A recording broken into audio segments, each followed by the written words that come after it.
एक बार रामानंद जी को नाथों में सर्वश्रेष्ठ गोरखनाथ जी ने ज्ञान चर्चा करने के लिए आह्वान किया। इस पर रामानंद जी चिंतित थे, क्योंकि गोरखनाथ जी की सिद्धि तथा चमत्कार के सामने कोई नहीं टिक पाता था। वहीं आम जनता अशिक्षित होने के कारण सिद्धि को ही ज्यादा महत्व देती थी। चिंतित रामानंद जी ज्ञान चर्चा से भयभीत थे, क्योंकि अगर रामानंद जी चर्चा में हार जाते हैं तो उन्हें गोरखनाथ जी का शिष्य भी बनना पड़ेगा। हारने वाले को जीतने वाले का शिष्य बनना चर्चा की मुख्य शर्त थी। कबीर साहब अपने गुरुदेव के दर्शन के लिए रामानंद जी की कुटिया पर आए। कबीर साहब ने एक शिष्य के भाव गुरुदेव को प्रणाम किया। कुछ देर बाद कबीर साहब ने पूछा, क्या बात है गुरुदेव, आप बड़े ही चिंतित लग रहे हो। रामानंद जी ने कबीर साहब को अपनी समस्या बताई और कहा कि अब आप ही कोई समाधान करो। नाथ जी को सिद्धि में हराना मेरे लिए नामुमकिन है, और अगर मैं हार गया तो मुझे उनका शिष्य भी बनना पड़ेगा। कबीर साहब ने कहा कि कोई बात नहीं गुरुदेव, हम जरूर ज्ञान चर्चा करेंगे। हार और जीत तो हुआ ही करती है, संत का काम डरना नहीं होता। कबीर साहब के जवाब से रामानंद जी निश्चित हो गए, क्योंकि उन्हें पता था कि कबीर जी कुछ भी कर सकते हैं, और अगर कबीर जी ही मेरे साथ चर्चा में चले गए तो मुझे कोई चिंता नहीं है। रामानंद जी खुश हुए और चर्चा के लिए राजी हो गए।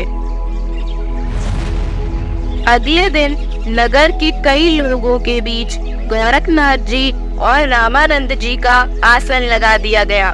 कबीर साहब भी रामानंद जी के पास ही नीचे ही बैठ गए। रामानंद जी के कई शिष्य चर्चा में पहुँचे ही नहीं, और पहुँचे थे वे सब साधारण वेशभूषा में थे, क्योंकि सब मान रहे थे कि आज निश्चय ही जीत नाथ जी की ही होनी है। गोरखनाथ जी ने रामानंद जी से कहा, शुरू करो ज्ञान चर्चा, प्रश्न कीजिए रामानंद ऋषि। तभी कबीर साहब जी ने कहा कि नाथ जी पहले मुझसे चर्चा कीजिए, मेरे गुरुदेव से तो बाद में चर्चा करना, जब आप मुझे पराजित कर दो। गोरखनाथ जी ने कहा कि अरे बालक, तू कब से वैष्णव पंथ धारण कर बैरागी साधु बन गया। अरे तू कल का जन्मा बालक है और ज्ञान चर्चा करेगा गोरखनाथ के साथ। कब से तूने योगी बनने का टीका लगा लिया, अभी क्या ही उम्र है तुम्हारी। कबीर साहब कहने लगे कि मैं उस समय का बैरागी हूँ जब ये सृष्टि ही नहीं बल्कि सतलोक की भी रचना नहीं हुई थी। उस समय मैं एकमात्र सत्पुरुष रूप में अनामी लोक में रहता था, जिस समय न आप थे और न ही ये धरती। उस समय की मेरी टोपी जानो, मेरे सिर पर लगा ये टीका उस समय का है जब आपके जनक ब्रह्मा भी पैदा नहीं हुए थे, यानी उस समय से मैं अजन्मा हूँ। सतयुग, त्रेता, द्वापर और कलयुग, ये असंख्यों बार मेरी उम्र के सामने से जा चुके हैं। मैं सतगुरु वचन में रहकर तथा सतगुरु बनकर करोड़ों भक्तों को सतलोक ले गया। गोरखनाथ जी ने कहा कि अरे तुम्हारी आयु तो बहुत छोटी है बालक, और बातें बना रहे हो युगों युगों की। उम्र क्या हुई है अभी तुम्हारी। कबीर साहब ने कहा कि वह पागल ही होगा जो मुझसे मेरी उम्र के बारे में पूछेगा। अब आप सुनिए मेरी उम्र। आपके पिता ब्रह्मा ही नहीं, जबकि ब्रह्मा जी के पिताजी ब्रह्म भगवान यानी काल भी मेरे सामने करोड़ों बार पुनर्जन्म ले चुके हैं, और हमारी एक पल भी नहीं हुई है। अर्थात मैं ही वो वास्तव में अविनाशी तथा अजन्मा सत्पुरुष हूँ। जिन भगवानों का आप आश्रय लेकर भक्ति कर रहे हो, वैसे तो अरबों तो ब्रह्मा गए, 49 कोटि कन्हैया, 7 करोड़ शंभु गए, नूरे एक नहीं पलैया। जब ये देवता लोग ही इतना जन्म और मर चुके हैं, तो आपके जन्मों का तो अंदाजा भी नहीं लगाया जा सकता नाथ जी। लेकिन मैं एकमात्र ऐसा हूँ जो ना ही कभी बूढ़ा होता हूँ और ना ही कभी मरता हूँ। मैं सदैव जवान रूप में ही रहता हूँ। जिस समय आपके ब्रह्म के 21 ब्रह्मांड तथा पर ब्रह्म के 7 संख ब्रह्मांड नष्ट हो जाएंगे, तब केवल मेरे लोक अर्थात सतलोक तथा उसके ऊपर के 3 लोक ही शेष बचेंगे। तब हमारे ही आदेश से अचिंत पुरुष ब्रह्मा तथा पर ब्रह्म को वापस से ये डमडमे बना कर देता है, यानी सृष्टि रचना करता है। आप सब मेरे ही अंश हो, इसलिए मैं सभी जीवों को उसी सतलोक का निवासी बनाने के लिए इस पृथ्वी पर आता हूँ। और सतलोक का निवासी सतनाम और सार नाम से ही बना जा सकता है, जो केवल पूर्ण गुरु ही प्रदान कर सकता है। ये है हमारी उम्र।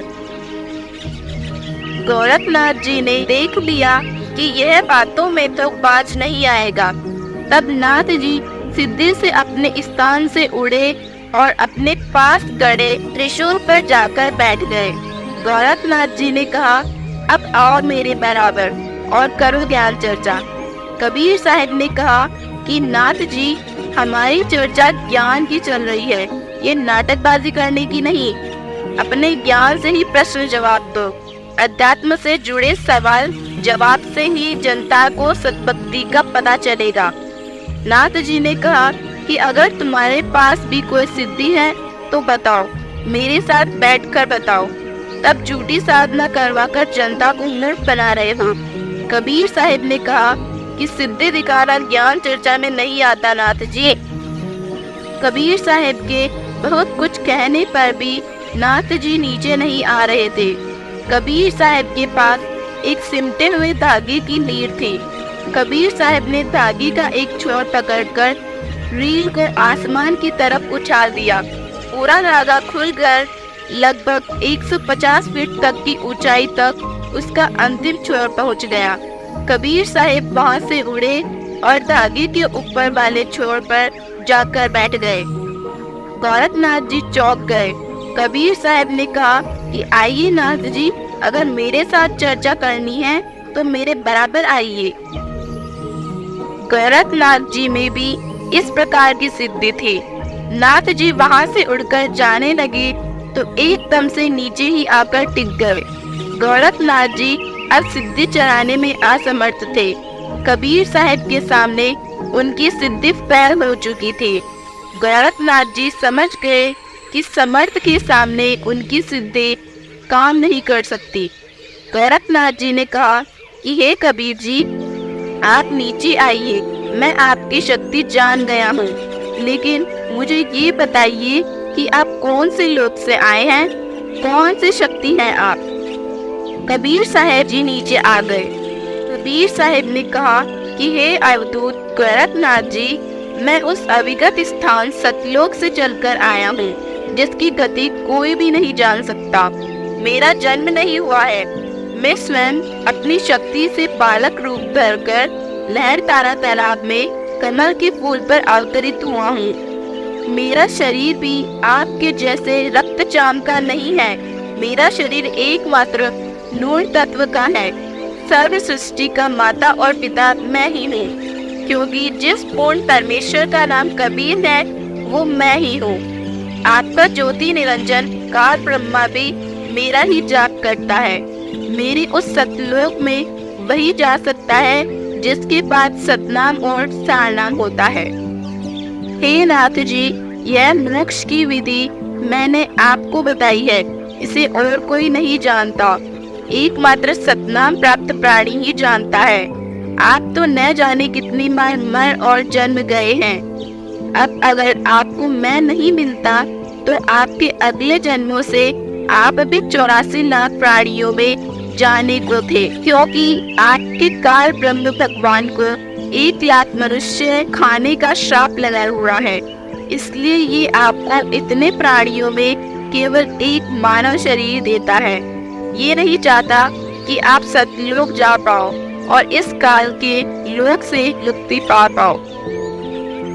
गोरखनाथ जी ने कहा कि मैं एक और परीक्षा लेना चाहूँगा। उसमें अगर आप मुझे पराजित कर देते हो तो मैं आपको गुरु धारण कर लूँगा। गोरखनाथ जी और कबीर साहिब जी गंगा नदी के किनारे पहुँचे। नगर के सभी लोग भी यह परीक्षा देखने पहुँच गए। गोरखनाथ जी ने कहा कि कबीर जी, आप मुझे इस दरिया में ढूंढ लीजिए। गोरखनाथ जी नदी में प्रवेश कर गए और नदी में गायब हो गए। कुछ देर बाद कबीर साहब ने नदी में प्रवेश किया। कबीर साहब ने एक मछली को पकड़कर बाहर पटक दिया। वह गोरखनाथ जी थे और उन्हें जनता के सामने वापस गोरखनाथ ही बना दिया। गोरखनाथ जी ने कबीर साहब जी के चरण पकड़ लिए और कहा कि आप स्वयं कोई अवतार से कम नहीं है। निश्चय ही आप परम शक्ति हो। मुझे अपना दास स्वीकार कीजिए। तब कबीर साहब ने गोरखनाथ जी को अपना शिष्य बनाकर सब भक्ति प्रदान की।